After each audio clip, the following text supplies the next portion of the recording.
बिस्मिल्लाहिर्रहमानिर्रहीम। अच्छा, बहुत सारे लोग SRO 43 के हवाले से पूछ रहे थे। मुझे अभी सिर्फ एक हफ़्ता नहीं हुआ है कि मैंने एक वीडियो आपको बनाकर आपके सामने पेश की थी। गुलिस्तान न्यूज़ पर मैंने बताया, जहां प्रायोरिटी हमारी है, सबसे पहले ख़बर बताते भी हैं और बाकी भी जैसे जैसे सोशल मीडिया प्लेटफॉर्म्स पर आप ज्वाइन करते हैं साथ साथ बताते रहते हैं। जो लेटेस्ट अपडेट था वो मैंने आपके सामने ऑलरेडी रखा और ये मामला हमने हुकूमत के नोटिस में लाया। 2 दिन पहले उस वीडियो के बनने के बाद हमने गुलिस्तान न्यूज़ पर दोबारा टेलीविज़न पर चलाई, इसलिए क्योंकि बहुत सारे लोगों ने फ़ोन किए, मैसेजेस किए। कई लोगों को लगता होगा कि मैसेजेस देखे नहीं, हमने मैसेजेस पढ़े, देखे, सबके केसेस को समझा। अनफॉर्चुनेटली मेरे नोटिस में कुछ बातें आई 2016 और 17 के बाद। लेफ्टिनेंट गवर्नर के दायरे अख्तियार में जो चीज़ें हैं, जहाँ वज़ीर आला का कम रोल है और लेफ्टिनेंट गवर्नर का ज़्यादा है। कुछ बहनें भी हैं, कुछ बच्चियां हैं, कुछ माएँ हैं, बहुत सारी जो ख़वातीन जिनके हस्बैंड इस दुनिया से जा चुके हैं, बहुत सारी बच्चियां जिनके वालिद का साया सर से उठ गया है, वाहिद कमाने का ज़रिया था। उसके बाद कंपैशनेट अपॉइंटमेंट्स होनी चाहिए थी और हमदर्दाना बुनियादों पर जो तकर्रियाँ होती हैं। अनफॉर्चुनेटली आज 8 बरस बीत गए हैं, बहुत सारे केसेस पेंडिंग है और मैं फिर से वो बात दोहरा रहा हूँ कि सरकार इसका जवाब दे रही है मार्च के महीने में। एक तो असेंबली के अंदर कि कितने पेंडिंग केसेस है, बताया गया 928, जबकि दूसरी तरफ आप जाएंगे बाकी डिपार्टमेंट्स के अंदर, सिविल लाइन डिपार्टमेंट्स में दर्जनों केसेस हैं जो मुझे लग रहा है 1000 से इस तादाद को मुतजावज़ कर रहे हैं। हाँ, मिल्टन से रिलेटेड जो केसेस थे वो तमाम सॉर्ट आउट कर दिए गए प्रायोरिटी बेसिस पर। डिप्टी कमिश्नर्स ने देखे, GAD तक पहुँचे और फ़ौरन से मसले का हल भी किया गया। बहुत सारे लोगों को जॉब्स मिली।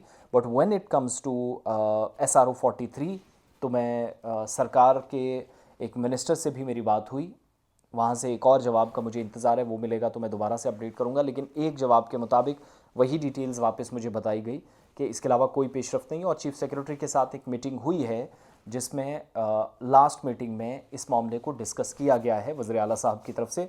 तो एक ये लेटेस्ट इनपुट जो मेरे पास आया है। 1 मार्च 2025 तक 928 केसेस, जो मैंने पहले भी बताया था, SRO 43 के तहत या रिहेबिलिटेशन असिस्टेंस स्कीम 2022 के बाद जिन केसेस का निपटारा करना था वो नहीं हुए।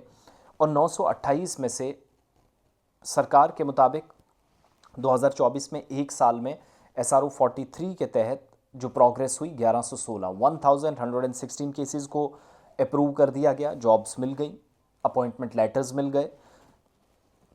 सितंबर 2022 में सरकार ने Jammu Kashmir rehabilitation assistance scheme, जिसको RS 2022 आप कहते हैं, उसके तहत काम किया। ये जो प्रोविज़न था SRO 43 उसको सुपरसीड करने का भी एक तरीकाकार था। और उसके बाद पेंडिंग केसेस जो अभी भी हैं वो अलग से, ये मुझे नई जानकारी मिली सरकार के एक मंत्री से कि एक 1116 के आसपास जो केसेस हैं जो मैंने नोट करके रखे हैं, जिनको पिछले साल 2024 में निपटाया गया। और स्कीम के तहत अब SRO 43 और RAS 2022 दोनों केसेस को अलग अलग से देखा जा रहा और तमाम महकमों को दोबारा से डायरेक्शन दी गई हैं। और नई बात जो कि चीफ सेक्रेटरी साहब को उमर साहब ने बाज़ाब्ता बुलाकर इसमें डायरेक्शंस दी हैं। तो थोड़ा सा इंतज़ार कीजिएगा।